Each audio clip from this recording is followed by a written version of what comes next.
vendemmia della Malvasia ultimata. L'uva è ormai al sicuro, qui nei colli orientali del Friuli, e Annalisa, vignaiola in queste bellissime colline, è soddisfatta. La Malvasia ama sole e vento, proprio su questi versanti elementi che non mancano. Un vigneto storico curato dalla famiglia sin dagli inizi del secolo scorso. Parliamo di questa vigna in particolar modo, una vigna che noi ci teniamo particolarmente perché sono impianti del 1933, ma ci teniamo particolarmente a mantenere e accudire questo piccolo parco della vite, vigne di minimo 80 anni.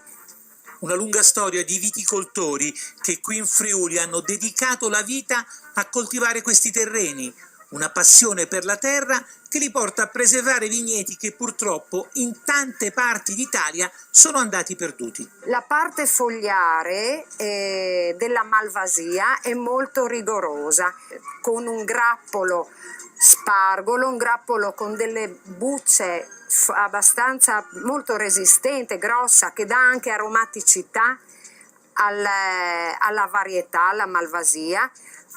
L'annata sembra molto buona e le muffe che si sono depositate sugli acini daranno maggiore aromaticità al vino che verrà.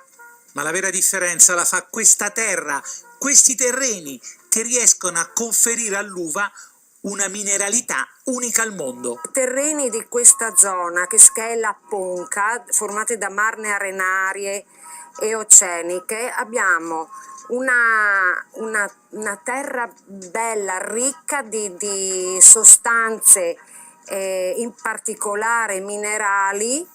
Una miscela perfetta per un'uva che fu portata qui dai veneziani dalla Grecia nel lontano 1300 e che proprio da queste parti ha trovato la sua massima espressione.